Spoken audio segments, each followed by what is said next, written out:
Mesdames et messieurs, bonsoir et merci de votre présence ce soir pour la reprise du cycle des conférences de l'association Les Amis de la Culture après un repos estival. Avant de commencer la présentation de la soirée, de la conférence, je voudrais juste prendre 2 minutes pour rendre hommage à Jean-Paul Grumetz, que beaucoup d'entre vous connaissez. Il était conférencier.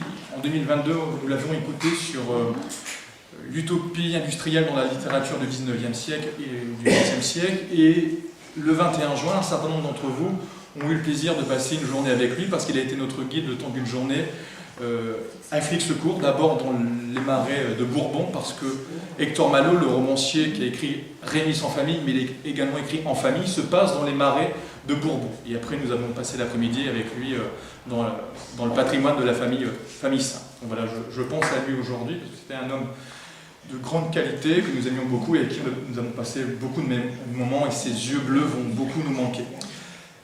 Aujourd'hui, nous sommes heureux d'accueillir Marie-Josée Leclerc, qui a connu Jean-Paul. Marie-Josée, merci beaucoup de ta présence ce soir. Merci de m'avoir invité, merci à vous d'être là. Marie-Josée, alors, sur la fiche, vous avez pu voir chercheuse indépendante, mais le terme plus exact est peut-être, comment tu dis Dénicheuse d'archives. Dénicheuse d'archives, en effet. Marie-Josée est une amie, membre de l'association Les Amis de la Culture. Elle a travaillé pendant de nombreuses années sur la famille d'Allery, une famille de facteurs d'orgue amiénois, où elle a écrit un livre qui est sorti il y a 2-3 ans sur la famille d'Allery. Si vous vous rendez près de la maison Jules Verne, vous avez un square, il y a un buste de d'Allery, fils, notamment à l'origine de la création de l'hélice autonome. Voilà. Donc elle a travaillé sur les facteurs d'orgue. La musique est un sujet que Marie-Josée maîtrise, et il y a 1 an et demi, en mars 2024, il y avait une conférence aux Amis de la Culture sur Agatha Christie. Marie-Josée était venue passer la journée à Doulan et avait assisté à la conférence, et en se baladant dans Doulan, elle a découvert le musée et elle a trouvé cette histoire formidable. Cet industriel chocolatier, 2 parents doulanais, qui décide de faire construire et d'offrir un musée à Doulan. Ça l'a passionnée, donc pendant plus d'1 an, elle a fouillé dans les archives, et aujourd'hui elle nous propose. C'est la première fois qu'elle fait cette conférence, elle la tiendra au mois de mars ou au mois d'avril à la Société des Antiquaires de Picardie. Vous avez la chance d'être les premiers à l'écouter.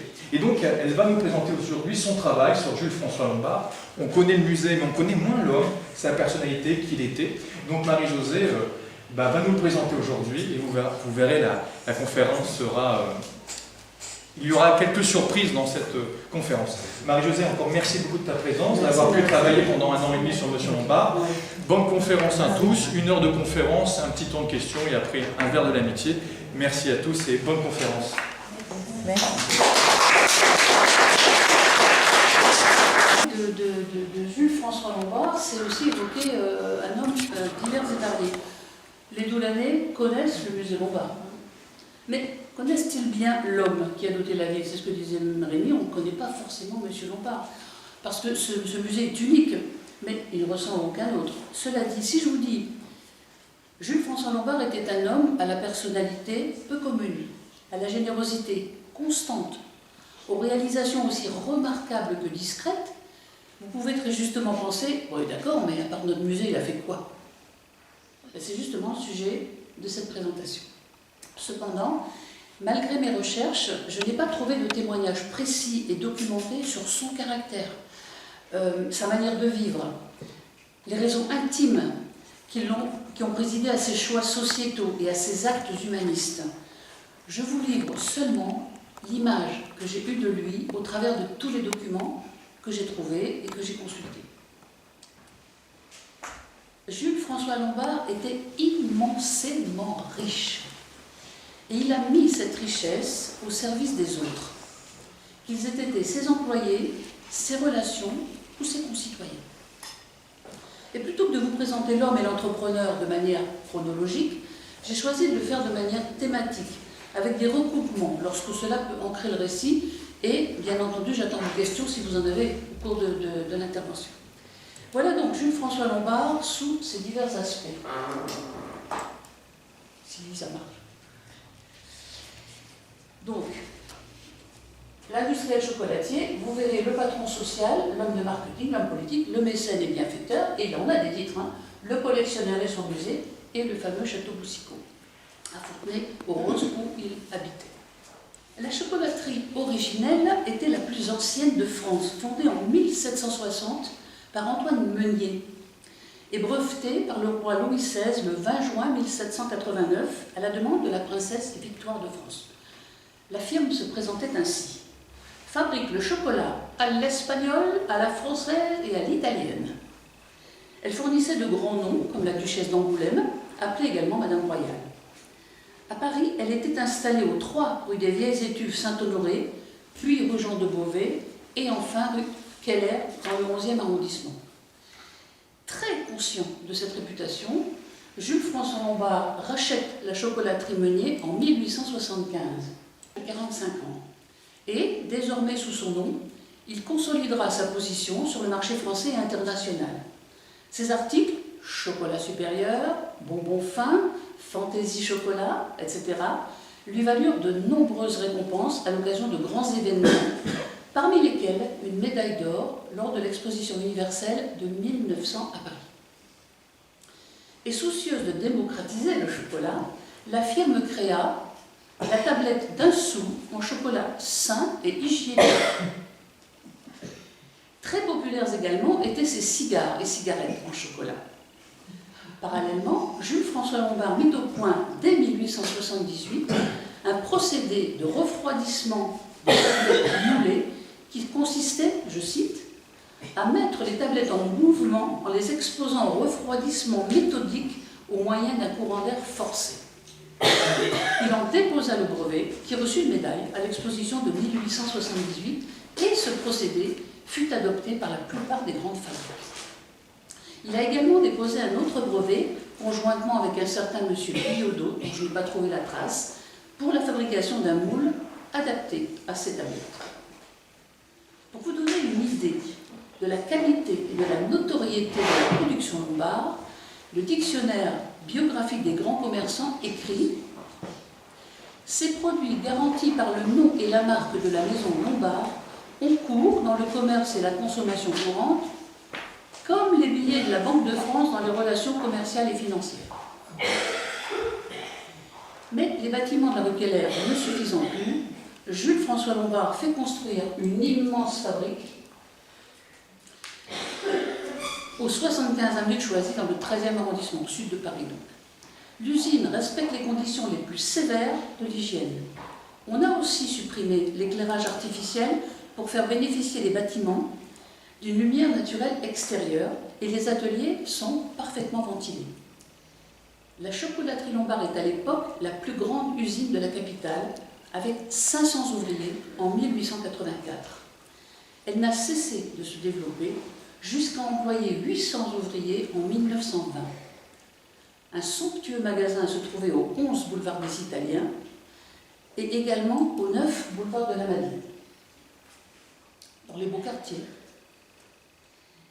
Jules-François Lombard gérait donc son entreprise de façon dynamique, mais ses successeurs ont dû affronter une âpre concurrence dès les années 30 et ensuite les grèves de 1936, puis la Deuxième Guerre mondiale ont rendu son déclin inexorable.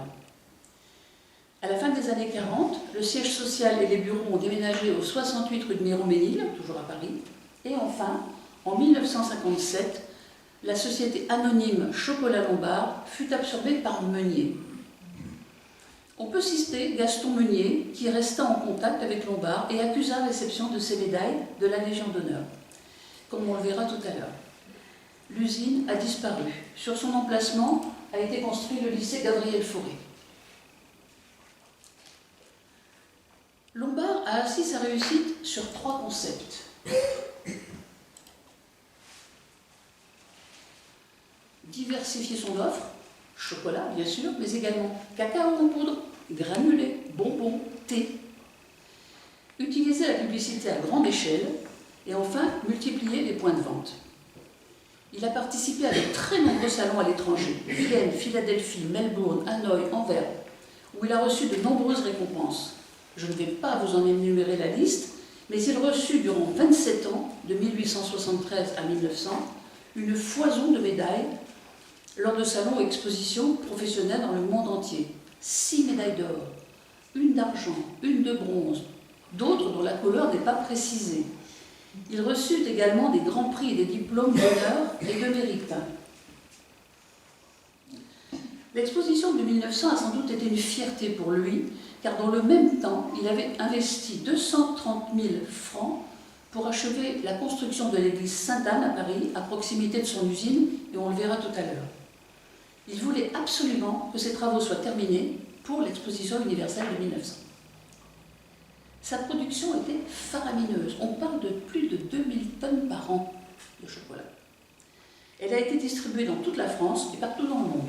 Europe, Asie, Afrique du Nord. Il avait même un distributeur à Oran, au Maroc. Amérique, Australie.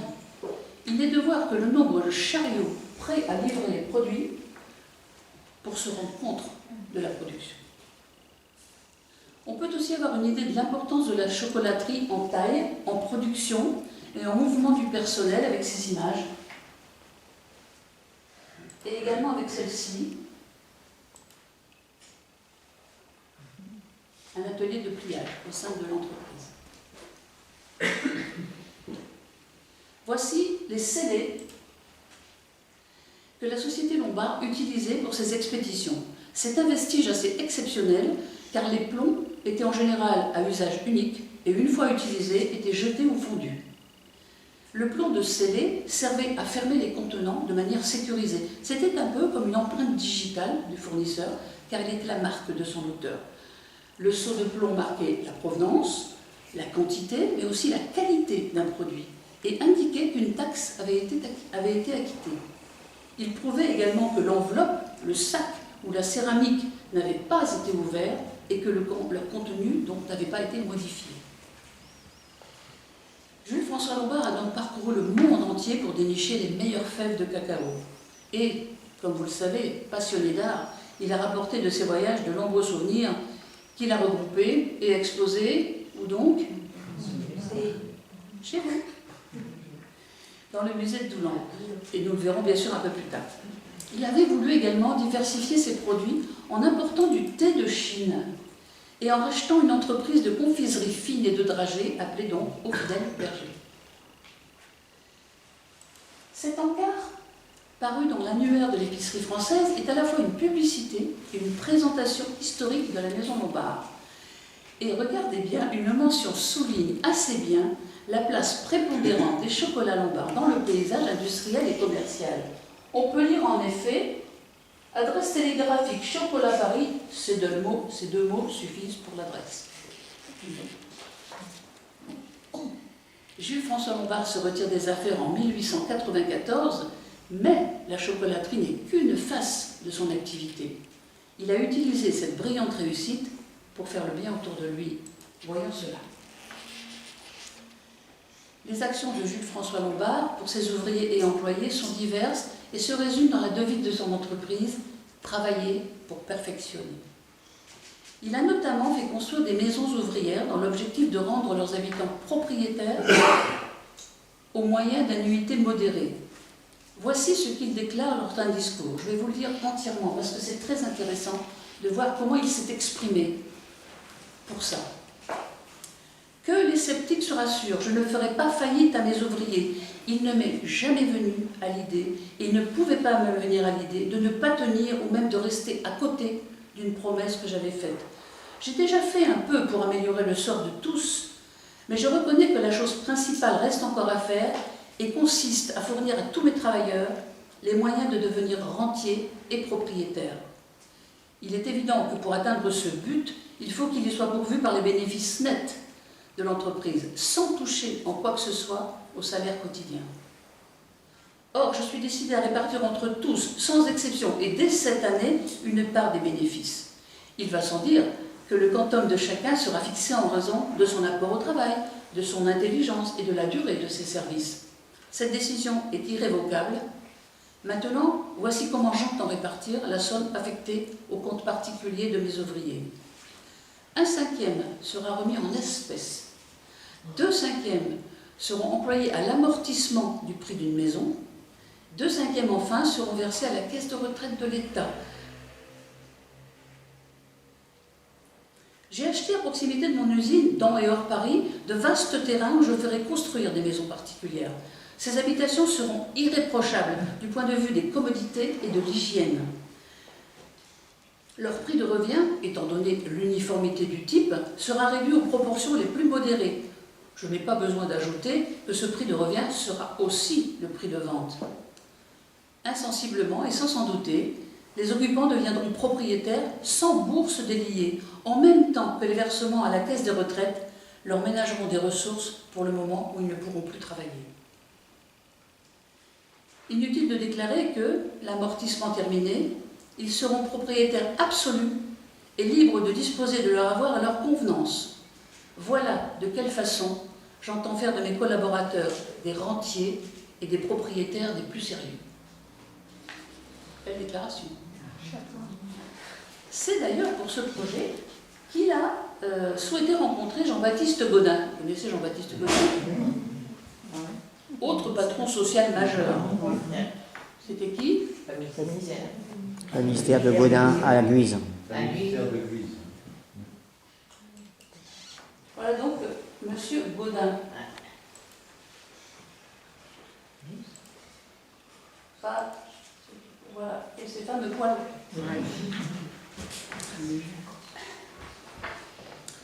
Donc des poils en fonte dans l'industrie toujours active de nos jours d'ailleurs. Construit dans la petite ville de Guise, dans l'Aisne, au XIXe siècle, le familistère de Gaudin, dont il a dessiné lui-même les plans et qui avait pour surnom le palais social, se voulait une ville ouvrière modèle où Gaudin logeait ses employés. Jusque dans les années 60, le gigantesque complexe fut dédié à améliorer la vie quotidienne des ouvriers en leur proposant à proximité des logements décents et des loisirs, comme le tir à l'arc ou un orchestre d'harmonie. La revue du Familistère, Le Devoir, rapporte dans son numéro du 10 février 1884 « Monsieur Lombard a soigneusement étudié le fonctionnement de nos institutions de mutualité. Il se propose de grouper ses ouvriers d'après les principes du Familistère. Monsieur Lombard est décidé à organiser d'abord l'association du capital et du travail. Il s'occupera plus tard de l'édification d'un palais social.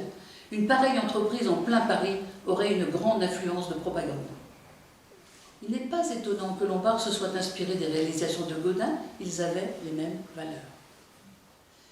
Au-delà de cette réalisation d'habitat, Jules-François Lombard a instauré dans son entreprise ceci, une société de secours mutuel. C'est tout d'abord lui qui la finance pour la lancer. Puis il met en place une cotisation qui permet à chacun de ses salariés de recevoir une allocation en cas de maladie, ainsi qu'une consultation chez le médecin, et aussi l'accès aux médicaments dans une pharmacie. Le livret de caisse d'épargne était destiné aux jeunes ouvrières en vue de leur mariage, et également aux jeunes gens pour leur service militaire. Fiat une participation au bénéfice avancée qu'il a étudiée lors de nombreuses réunions patronales. Bien sûr, cet avantage était alloué au mérite, c'est-à-dire que ce complément de salaire était directement lié à la productivité du salarié. Pour célébrer sa nomination comme chevalier dans l'ordre de la Légion d'honneur en juillet 1881, il a offert à ses salariés un voyage de 2 jours, les 5 et 6 août, par train spécial de Rouen au Havre, accompagné d'un grand banquet. Et il leur a remis 7 médailles en souvenir. 500 employés quand même. Il montrait ainsi sa reconnaissance au personnel pour sa contribution à la brillante réussite de son entreprise. Et, au-delà du plaisir, ce voyage cadeau avait également un but pédagogique. Susciter l'instruction et éveiller la curiosité de son personnel. L'année suivante, celui-ci a offert en retour une fête à son patron avec un repas solennel. Lombard a également encouragé une fanfare d'harmonie dans son entreprise, à l'instar de Gaudin. Elle a participé à plusieurs concours où elle a été régulièrement récompensée, prenant souvent la première place. Quel dommage de n'avoir pas de photo de cette fanfare à vous montrer. Certes, on peut penser aujourd'hui que ces patrons progressistes, Lombard comme Gaudin, agissaient ainsi pour acheter et maintenir la paix sociale dans leur entreprise, en plus d'exercer un certain management de contrôle vis-à-vis de leurs employés, sous le couvert de les rassembler au sein d'une grande famille productrice de richesses à partager. Mais le propos n'est pas ici de justifier ou dénoncer le paternalisme de cette époque. Car Lombard s'appuyait sur des études et travaux de plusieurs structures auxquelles il participait activement, en en matière de prévention et de protection du personnel. La Société de protection des apprentis et enfants employés dans les manufactures. La Société d'économie sociale. La Société de médecine publique et d'hygiène professionnelle. L'Association des industriels en France contre les accidents du travail dans les fabriques, et il en est le fondateur. Lombard a également accumulé de nombreuses autres fonctions et on peut tout à fait affirmer que ce n'était pas pour faire de la figuration. Il serait fastidieux de les citer toutes, mais en voici la liste établie le 30 juillet 1881. Je vous laisse le temps de la déchiffrer.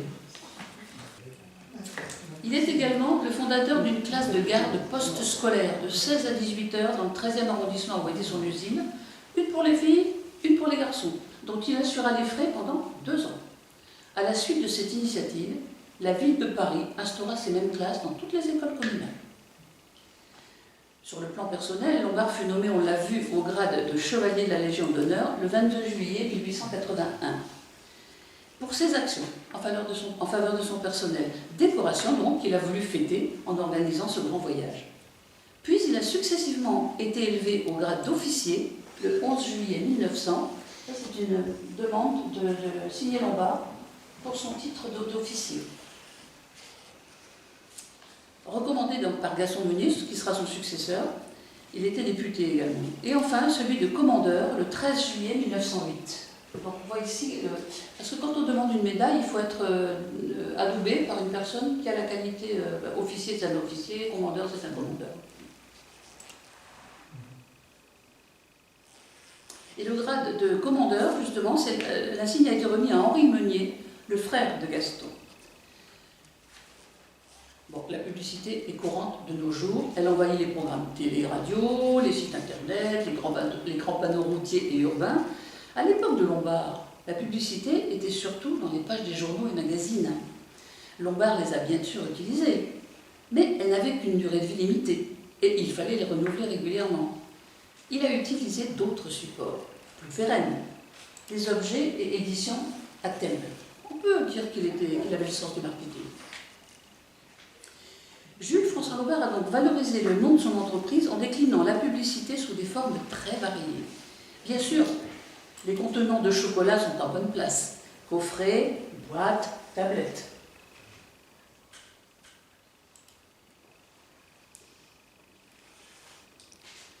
Le musée de Doulan offre à voir une boîte en métal estampillée Lombard. Est-ce que vous l'avez vu au musée, cette boîte? Non. Ah, voilà, vous la voyez. La marque Lombard a même fabriqué des boîtes spéciales, rationnement d'urgence, pour les soldats de la Grande Guerre. Mais il y a également des objets à collectionner ou à conserver, comme ce bloc-notes, ces miroirs de poche, ce plat et cet éventail. Pensez à diffuser la publicité sur un éventail, voilà qui est créatif. Mais il y a peu d'objets anciens et originaux sur les brocantes ou par Internet. Cependant, voyez-vous, j'en ai trouvé un. J'étais tellement emballée que je l'ai acheté.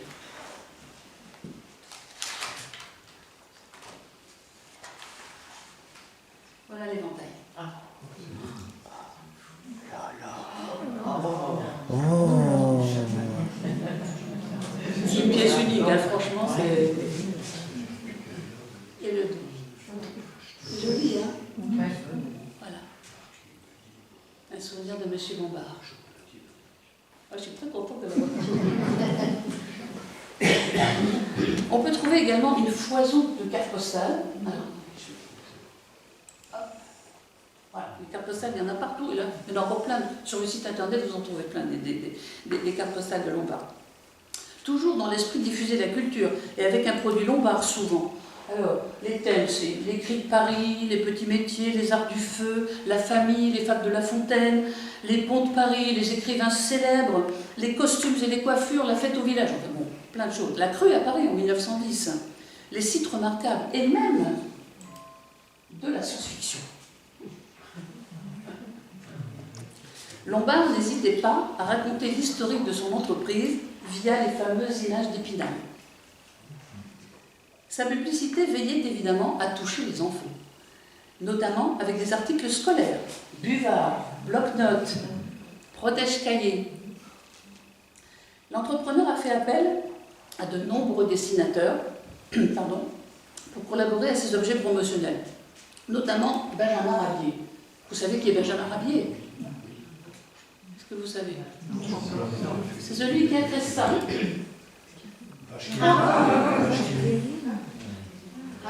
Alors là, vous voyez, c'est marqué de la vache qui rit, c'était dans la Première Guerre mondiale pour faire le pendant avec la Valkyrie. Donc c'est pour se moquer un peu de la Valkyrie. Donc le créateur de la vache qui rit, mais également des artistes comme Fabien Fabiano et René Vincent.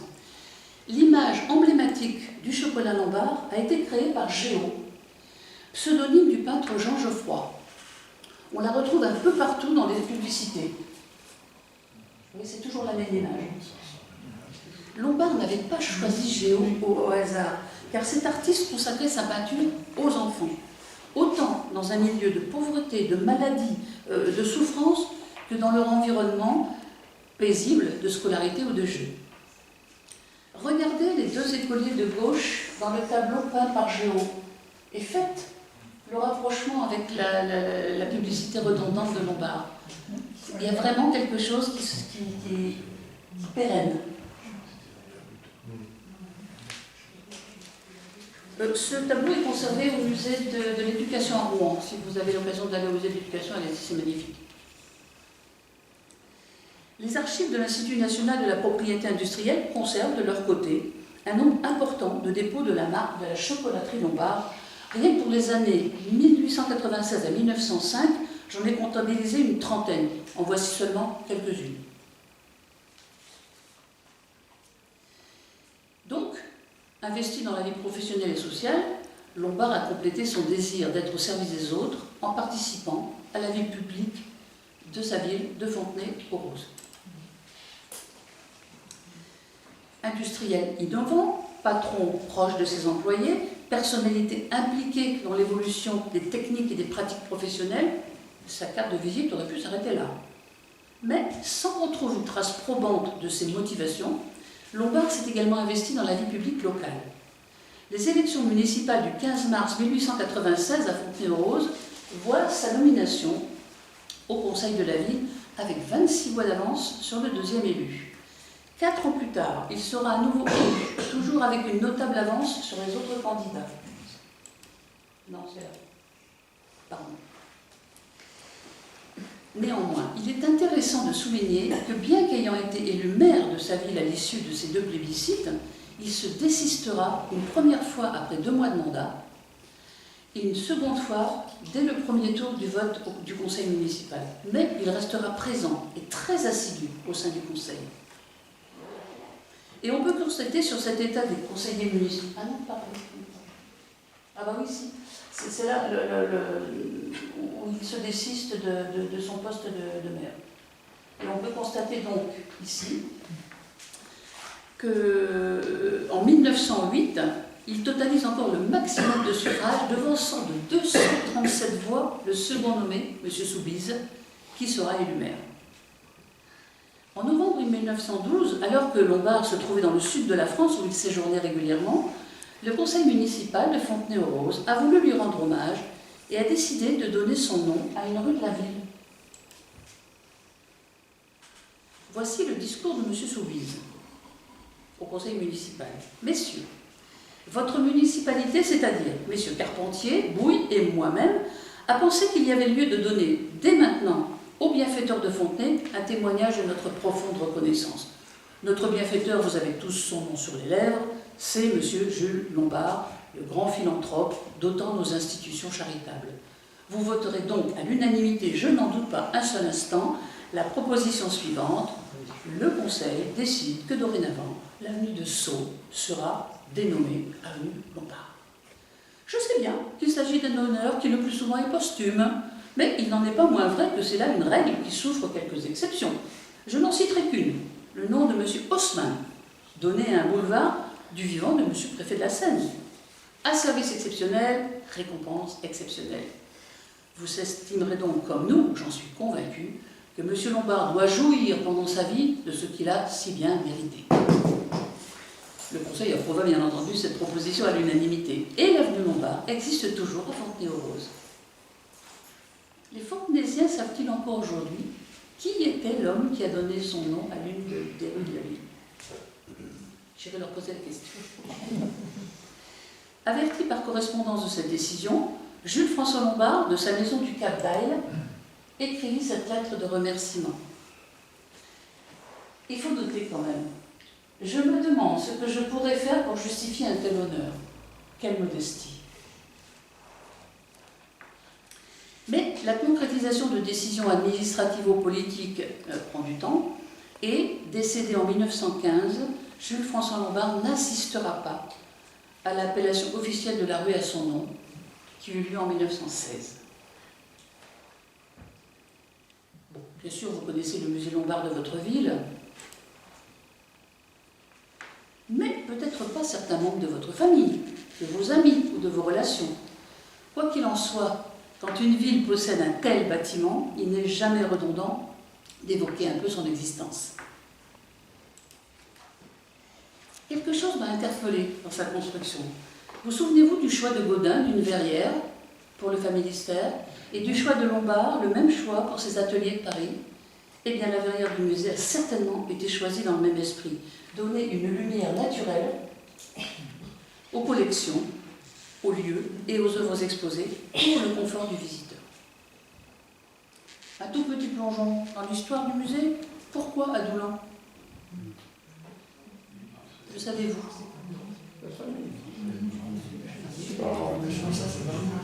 Ses parents. Voilà, ses parents sont doulanais. Étaient doulanais.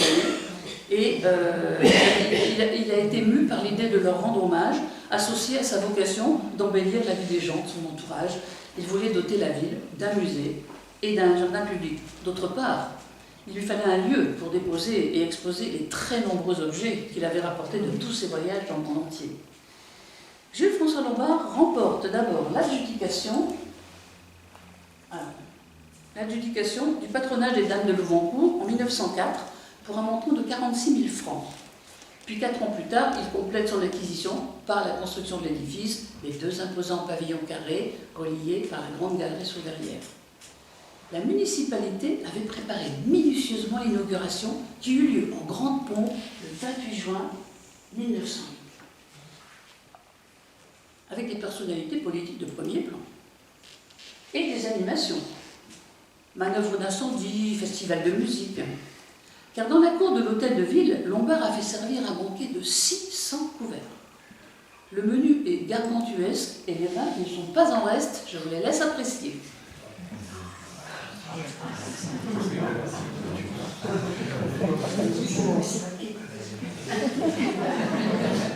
On ne se privait pas à l'époque.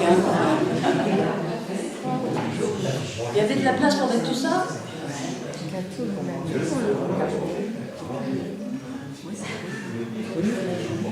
Ça devait durer 4 heures, le repas. Donc, discours, hommage, remerciements précèdent la signature de l'acte de donation du musée à la ville de Doullens, avec réserve d'usufruit. Les journaux de l'époque se font l'écho de cette journée exceptionnelle. Des arcs de triomphe sont élevés un peu partout, assemblage de fleurs, de drapeaux et de verdure. On l'imagine bien avec cette gravure. Il y a des drapeaux partout, des fanions. Il y a même des lauriers. Un poème fut composé pour l'occasion, sous la plume d'Albert Voissel, respectable commerçant grainetier de Doullens, qui taquinait la muse. Il avait pour titre « L'amour du clocher ». On en trouve un exemplaire au musée et quelques autres à la bibliothèque municipale. Le style est dithyrambique, comme il sied à toute festivité de cette époque, doublé d'un hommage.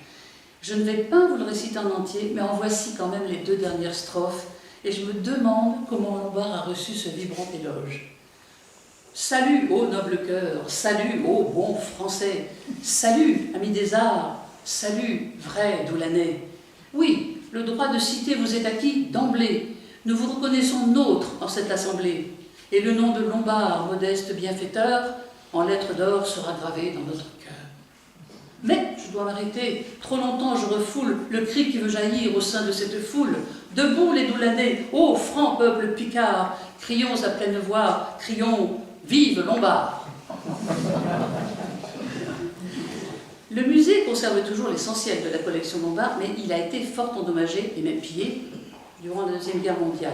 Il restera fermé pendant 10 ans. Puis en 1949, les verrières, les peintures et les lambris de la grande salle ont été remis à neuf et le musée rouvre de nouveau en 1950. Il connaîtra un nouveau lifting en 2007.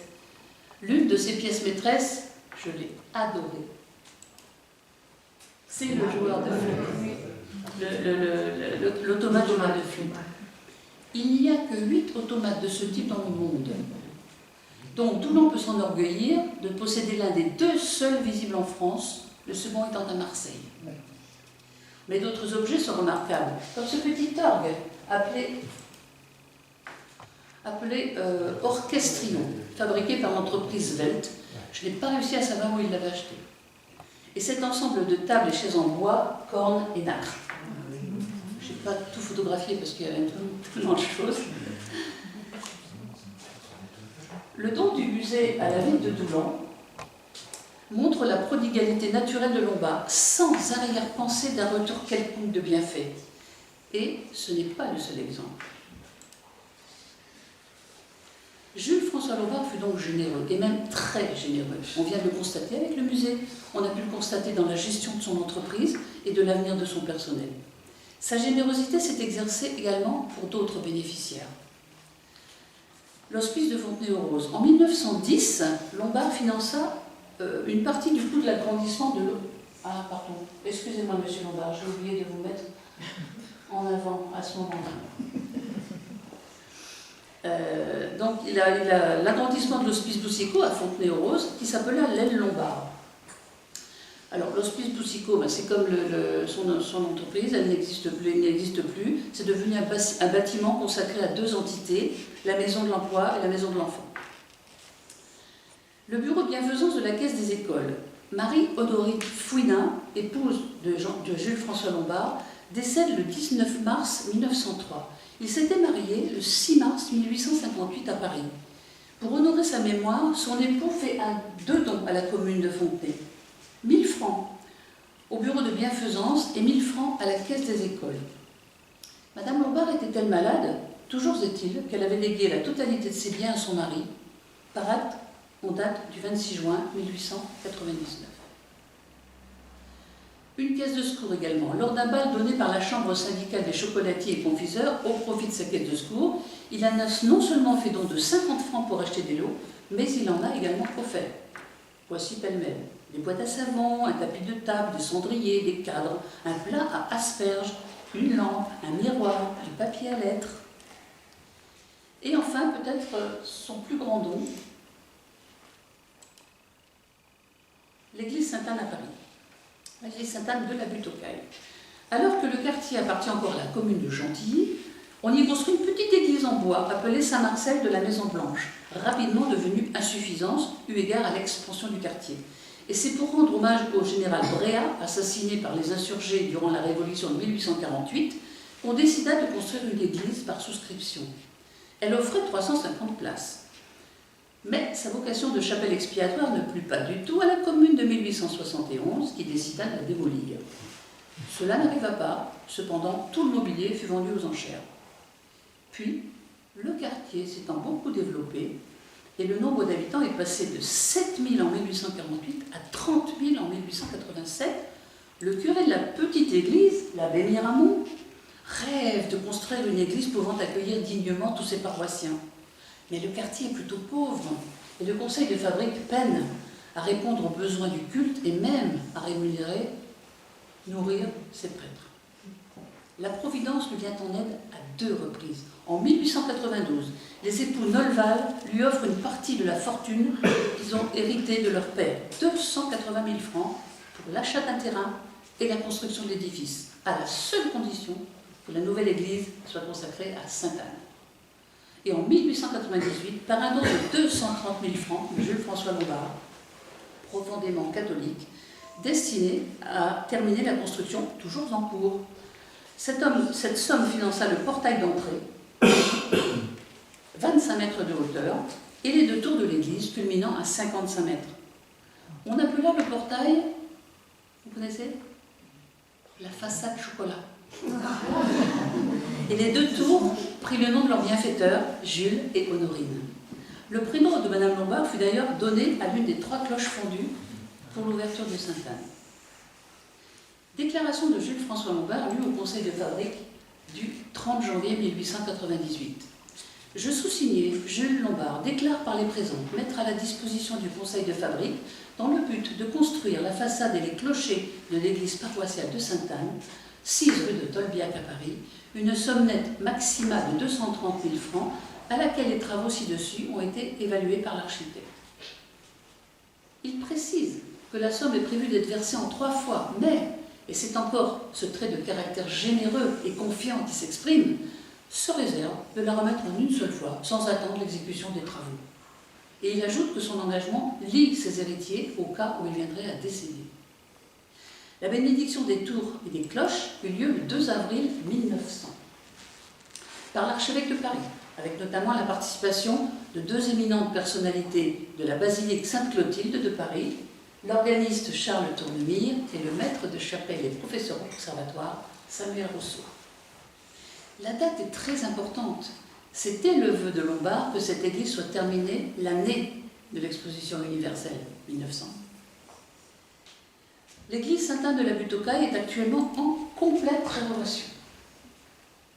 Son état s'était considérablement dégradé car elle avait été construite sur des remblais provenant du comblement de la Bièvre et était construite sur des pilotis. Donc les pilotis se sont dégradés, la façade chocolat était fissurée et l'ancienneté du remblai fragilisait les 2 tours. Ce sont des images actuelles. Hein. C'est le bazar total dans l'église. On trouve trace d'autres dons, souscriptions ou participations de Jules François Lombard. Vous la voyez, cette somme de 3 000 francs pour anticiper l'installation d'un circuit téléphonique entre Fontenay-aux-Roses et Paris. Et puis, cette mise à disposition d'un local pour une école libre de jeunes filles dans un contexte de laïcisation de l'éducation. Rappelons que Lombard était un fervent catholique.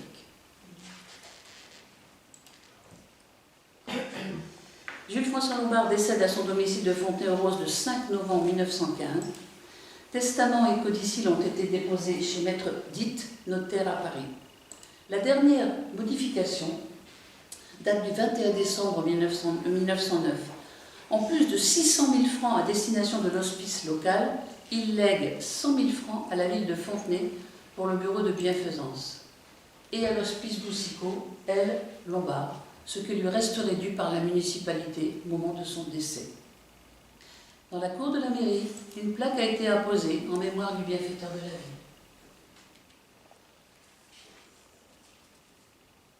J'aimerais mettre un accent sur le château Boussicot, résidence de Jules François Lombard à Fontenay jusqu'à sa mort, car l'industriel et les précédents propriétaires se connaissaient et étaient liés par nombre de points communs. L'histoire de cette maison est particulière. Elle a été construite à la demande de Marguerite Boussicot, l'épouse d'Aristide, tous 2 créateurs du magasin Bon Marché. La construction, voilà, je pense, monsieur et madame Boussicot. Voilà, en toute leur splendeur. À l'époque, ils étaient très sérieux sur les bâtiments. La construction a duré de 1879 à 1911 sur un terrain de près de 3 hectares en plein centre-ville. Vous voyez, le château est à gauche, non, vous voyez pas. Son architecte est Louis-Charles Boileau, dont la principale réalisation, déjà en 1869, était le magasin du Bon Marché. Ses dimensions, un rectangle de 20 mètres sur 30, elle comportait 4 étages, salle à vivre et réception, plus cuisine et dépendance au rez-de-chaussée, pièces d'habitation au premier, 11 chambres d'invités au deuxième, et encore 6 au troisième et quatrième pour loger le personnel de service. Au sous-sol, 6 grandes caves à vin. Une décoration somptueuse, meubles, tapis, tableaux, objets d'art, marbre. Le coût de cette maison a dépassé le 1 million de francs et sa réalisation confiée à de nombreux artisans de Fontenay et des environs. Le parc est également hors norme. Une roseraie, un potager, une grotte, un ruisseau, un chalet suisse, une grande pièce d'eau et 3 jardiniers s'en occupaient en permanence. Jules François Lombard, alors à la retraite, acquiert la propriété de Marguerite Boucicaut vers 1893. Et cet épisode est très surprenant. En effet, Madame Boucicaut, décédée en 1887, avait légué cette maison à la Société civile du Bon Marché pour la faire transformer en maison de repos pour les salariés du magasin. Mais sa volonté n'est pas réalisée. La demeure est mise en vente et c'est Jules François Lombard, l'heureux acquéreur. Toujours grand amateur d'art, il achète différentes œuvres pour agrémenter encore le parc, dont une sculpture d'Auguste Maillard, appelée « La défense du sol natal ». La statue représente un paysan prenant les armes, scène inspirée par la bataille de Valmy en 1792. Cet achat n'est pas anodin. À la fin du XIXe siècle, la France est toujours traumatisée par la cession d'Alsace-Lorraine à l'Allemagne. C'est donc un acte d'engagement très fort de Jules François Lombard. À sa mort, vous savez où était installée cette statue? Ici, devant le musée. Un lien entre Fontenay et Quédoulon. Le château donc, de M. Lombard est mis en vente par adjudication et échouant à un certain M. Aubert. Mais en 1925-26, le parc est amputé de 2/3 de sa surface pour un projet de lotissement morcelé en 19 parcelles sur lesquelles seront construits plusieurs pavillons. Alors, l'histoire maintenant. En 1939, le 302e régiment d'infanterie s'y installe. Et pendant l'occupation, c'est la redoutable garde spéciale Leibstandarte Adolf Hitler qui en prend possession. À la libération, la propriété est louée à une association pour accueillir des enfants rescapés du camp de Buchenwald. En 1948, la demeure abrite une école formant des rabbins destinés à émigrer en Israël ou aux États-Unis. En 1950, l'assistance publique projette d'y ouvrir une maison de retraite de 40 pensionnaires. Et cela répond un peu aux vœux de Mme Boucicaut. Mais la direction de l'aménagement du territoire lorgne sur la propriété pour la transformer en quartier d'habitation. L'assistance publique avait évalué sa valeur à 12 778 000 francs. Elle fut vendue pour 12 400 000 francs à la société anonyme du Moulin Vert. Et le 4 juillet 1954, le permis de construire ayant été délivré, commence la démolition du château. Émotion et colère des Fontenaisiens qui avaient accès au parc et aimaient s'y promener. Durant la démolition, de nombreux éléments ont été vendus à des particuliers, escaliers, baignoires, sculptures. Et certaines pièces réapparaissent encore dans les ventes aux enchères actuellement. Voilà le sort de cette belle maison et de son grand parc qui avait fait la joie de Jules François Lombard pendant plus de 20 ans. Quelques mots quand même, si vous voulez bien, sur Marguerite Boucicaut, car elle est liée à Lombard, non seulement par son appartenance aux mêmes structures de gestion et d'exploitation de leur entreprise, mais parce qu'elle est une autre personnalité très engagée dans l'humanisme. Elle était la muse de son époux Aristide, et leur grand magasin Le Bon Marché inspira à Émile Zola son roman « Au bonheur des dames ». Les Boucicaut souhaitaient un lieu de villégiature près de Paris et s'installent à Fontenay-aux-Roses au début des années 1860. Ils y achètent plusieurs terrains avec le projet de construire une maison. Mais M. Boucicaut meurt en 1877 et c'est donc Mme Boucicaut seule qui réalise le projet et fait aménager le parc attenant. Tout en perpétuant l'œuvre commerciale de son mari, elle renforce son engagement humanitaire. Vous connaissez sans doute l'hôpital Boucicaut à Paris. Pourquoi porte-t-il ce nom, puisqu'il n'était pas du tout dans le milieu médical? Tout simplement parce que dans son testament, Mme Boucicaut avait désigné l'assistance publique des hôpitaux de Paris comme légataire universel en demandant que soit construit un hôpital sur la rive gauche de la Seine. Il sera officiellement inauguré le 1er décembre 1897 et je n'ai pas trouvé, hélas, trace de la présence de Lombard à cette inauguration. Habitante du château de Fontenay-aux-Roses, elle légua 600 000 francs à la municipalité pour la construction d'une maison de retraite, comme Lombard. Ce n'est pas la seule marque de son extraordinaire prodigalité, mais le propos n'est pas ici d'évoquer son immense générosité. Il s'agit simplement de faire le lien dans la gestion d'une fortune au bénéfice des hommes entre cette femme de bien et Jules François Lombard, sans oublier Godin, bien entendu. Une plaque commémorative des bienfaits de Mme Boucicaut est également apposée à la mairie, juste à côté de celle consacrée à Lombard. Rapprochement ô combien symbolique. Et la boucle est bouclée, avec ces deux dernières images de Jules-François Lombard, une dans sa voiture et une dans son jardin du Cap d'Agde, dans le sud.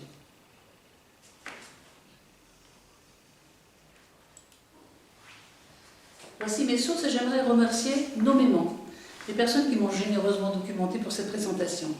David Descatoires, qui est l'archiviste de Fontenay-aux-Roses, Olivier Gambi, qui est guide à l'église Sainte-Anne à Paris, Jean-Michel Harel et son blog sur le Havre, Sylvette Vallard de la ville de Doulan, ma guide personnelle au musée Lombard, Rémi Bouquet et tous les membres des Amis de la Culture qui m'ont permis cet éclairage sur Jules-François Lombard. Je voudrais également, comme l'a fait Rémi tout à l'heure, rendre hommage à une personnalité bien connue des Doulanais, des Amiénois et tous les Picards, amoureux de leur territoire et de leur patrimoine et qui vient de décéder, Jean-Paul Grenietz.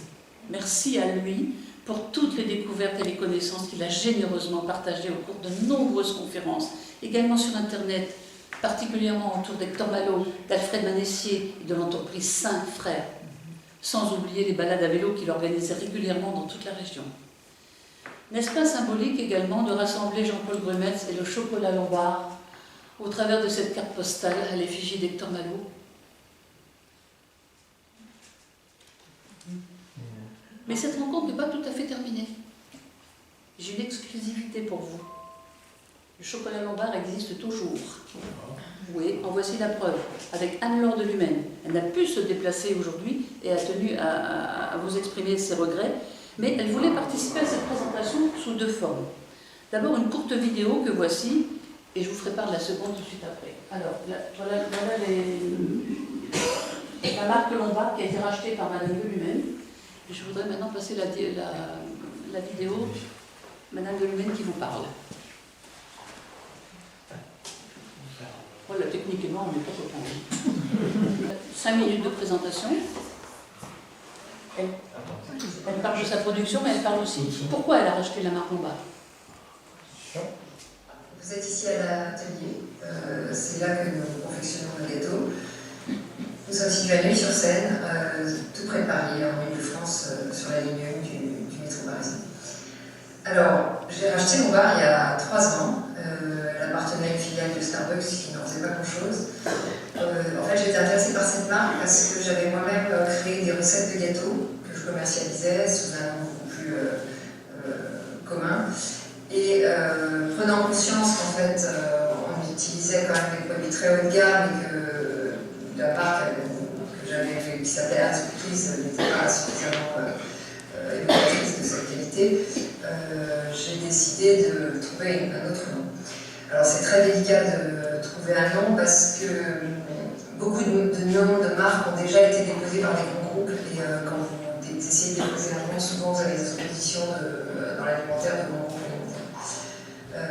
Et mon mari est un spécialiste des marques anciennes et un jour il m'a parlé de cette marque Lombard, une marque de chocolat très ancienne qui n'est pas déposée, enfin qui à part Starbucks aux États-Unis et qui a une histoire formidable, qui est très ancienne, elle date de 1760, qui a duré très longtemps, jusqu'en 1956, et tout ça, ça fait qu'il y a un vrai patrimoine des archives,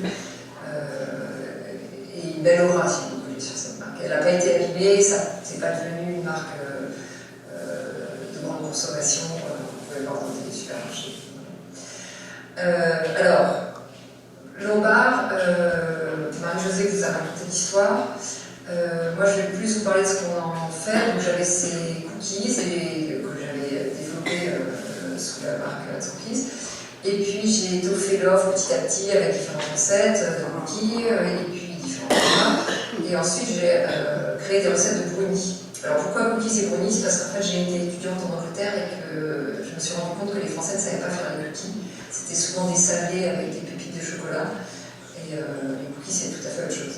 Donc, à l'époque, il n'y avait pas toutes ces marques de cookies qu'on fait depuis. C'est en 2010 que j'ai commencé vraiment à vendre des gâteaux. J'ai demandé à mes collègues, j'étais consultante en stratégie.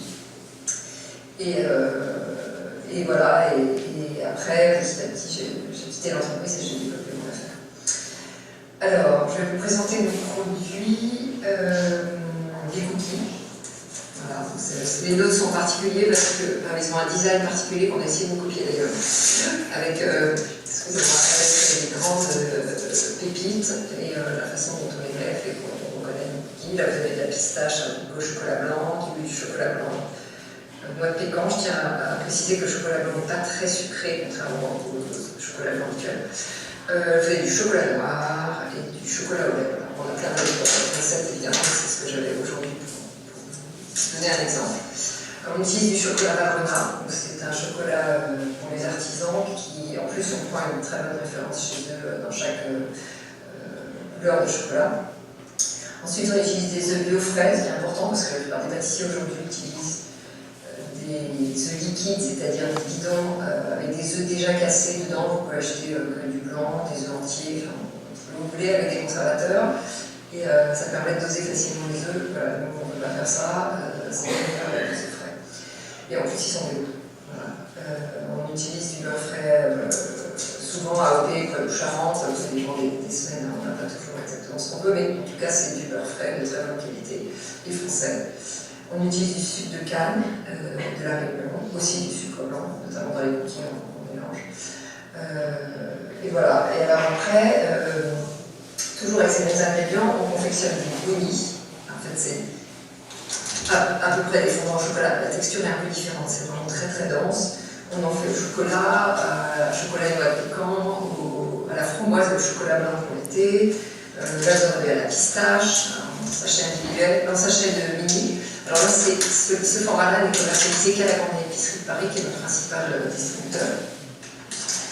Ça, ce sont les parts individuelles, donc ils sont aussi distribués à la grande épicerie de Paris. Et ensuite, on a des grands formats de brownies pour 12 à 16 personnes. Ça, c'est uniquement sur commande à nos employés. On peut aussi avoir des boîtes en métal pour bien conserver les gâteaux, pour offrir. C'est un joli cadeau. Elles ont été faites en Normandie. Là-dedans, on met 9 cookies ou 6 brownies. Ça aussi, c'est sur commande à notre atelier. Voilà. Et nous voudrions développer davantage de chocolat. Donc pour l'instant, on a fait 2 tablettes. Chocolat noir, chocolat au lait. C'est un chocolat au lait du Brésil à 53% de cacao. Et un chocolat noir du Venezuela à 72%. Nous avons fait une série limitée de ces tablettes. Nous allons probablement en refaire pour Noël. Voilà, et nous avons également des petites boîtes comme ça, de 8 cookies ou 6 brownies.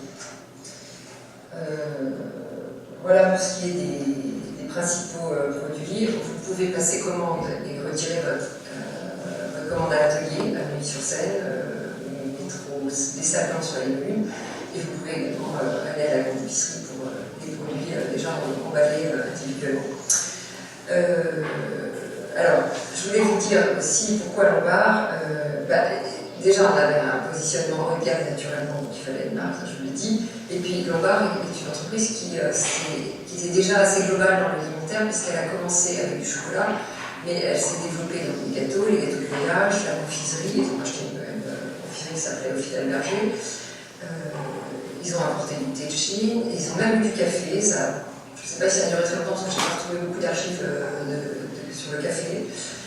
Mais en tout cas, si vous voulez, l'idée, c'est à partir de cette marque de chocolat, de développer toute une offre de gourmandise autour du chocolat. Voilà. Écoutez, je vous remercie de m'avoir écouté et je vous dis à bientôt. Au revoir. Donc merci Madame de Lumen.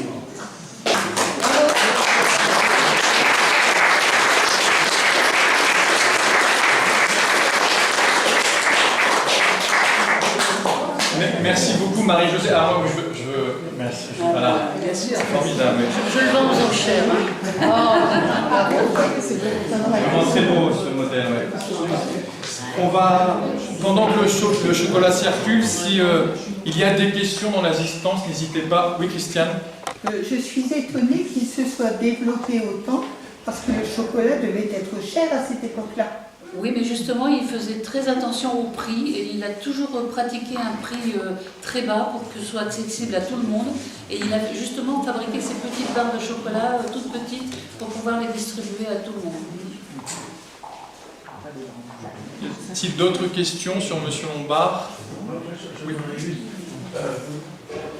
Cet exposé les deux d'un grand homme, d'un pionnier aussi de la publicité, qui a fait développer beaucoup de produits. Vous nous avez rappelé les crises historiques, la crise de 29, la première, la deuxième guerre, la 36, et tout ça pour vous dire qu'inexorablement, il a dû vendre son entreprise. Mais comment Madame aussi talentueux a dû faire faillite? Lui, il n'a pas fait faillite, il a vendu son entreprise. Après, quand il s'est installé dans le sud de la Pointe, il fallait bien qu'il prenne sa retraite aussi. Et donc, c'est M. Meunier qui a racheté l'entreprise. Donc, il a vendu une entreprise florissante? Oui. D'accord. Enfin, florissante. Oui, à l'époque où il l'a vendu, c'était encore possible de faire des bénéfices. Après, avec la guerre et puis les crises, ça a été un peu plus difficile pour ses successeurs. Oui, oui. Comment vous dites qu'en fait il a racheté la chocolaterie en fait, en 1870 Oui, je n'ai plus la date exacte. Mais avec les fonds, en fait, il avait déjà de l'argent de où je n'ai pas trouvé d'archives. Non, vous n'avez pas trouvé, parce qu'en fait, quand même, il a racheté une entreprise qui prospère, donc elle devait déjà trouver de l'argent. Bien sûr. Donc cet argent, il devait déjà bien riche déjà avant. Il avait peut-être une fortune personnelle, mais je n'ai pas trouvé de traces de ça, malheureusement. Eh oui, j'aurais aimé vous le dire. Oui, je me doute bien. Mais... Comment trouvez-vous le chocolat? Lombard. Oui, bien fort. Oui. Vraiment, l'exposé était brillant, j'aurais découvert avec grande énergie ce personnage qu'on pense finalement connaître, mais finalement qu'on ne connaît pas. En fait, ça serait plutôt une remarque. Je ne sais pas si lors de votre visite au musée Lombard, Isabelle Ballard vous a parlé du carnet de voyage de François Lombard qui est conservé dans les collections. Ah non, je n'ai pas cette information et je vais refaire une conférence avec les carnets de voyage. C'est un carnet de voyage qui a été consigné par le comptable François Lombard et dans lequel il consignait vraiment tous les achats qu'il a fait, je crois de mémoire, entre 1901 et 1902. Lors de son voyage en Afrique du Nord. Merci de la précision, parce que quand je suis allée au musée, en fait, elle n'était pas là. J'ai trouvé les portes fermées. Donc j'ai appelé la mairie, et elle est venue très gentiment, pour moi toute seule, ouvrir les portes. Donc elle m'a fait visiter, mais elle n'a pas pu détailler tout. Merci en tout cas pour l'info. Parce qu'en fait, ce carnet de voyage, il avait été l'héritage du neveu du comptable de M. Lombard. Il s'était conservé pendant plusieurs années dans le Loiret. Ce monsieur habitait dans le Loiret et il avait aussi un grand portrait de M. Lombard qui nous avait été prêté. En fait, c'était l'héritage du comptable de M. Lombard qui a légué ça à son petit-neveu parce qu'il n'avait pas d'enfant. D'autres questions sur Lombard, sur le chocolat Lombard? J'espère que oui. Pendant la guerre 14-18, son bâtiment n'a pas été touché. En tout cas, j'espère que vous avez découvert d'autres facettes de M. Lombard. Est-ce qu'il avait des descendants? Non, ils n'ont pas eu d'enfants.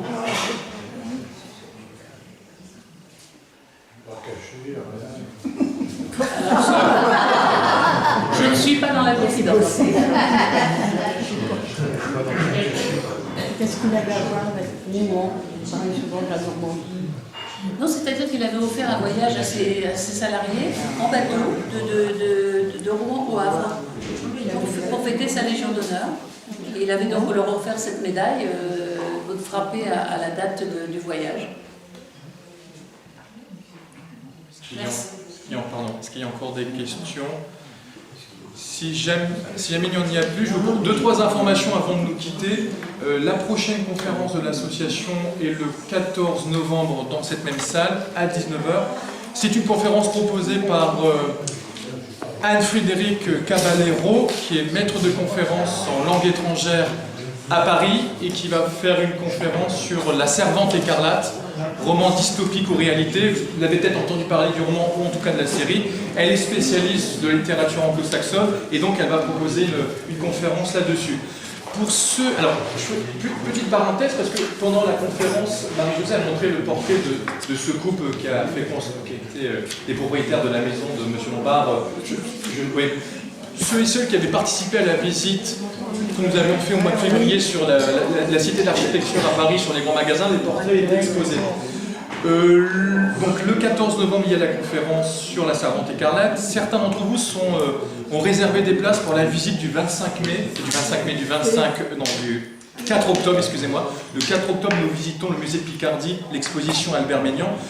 Alors c'est complet, nous sommes désolés. Pour ceux et celles qui ont réservé, Simone, notre trésorière, peut prendre vos informations, vos réservations. Et il nous reste encore quelques numéros de notre revue Mémoire du Doulanais, le numéro 2, où il y a un article de Marie-Josée sur quelques orgues du canton de Doulan. Il y a un autre de Véronique Villain, la présidente de la SAP, sur la reconstruction dans la Somme. Il y a encore des exemplaires, donc si vous êtes intéressé, vous pouvez l'acheter au prix de 2 €. Encore merci Marie-Josée, merci à Monsieur le maire Claude Maquet, présent dans la salle, et des élus. Et on vous attend pour le verre de l'amitié. Encore merci Marie-Josée.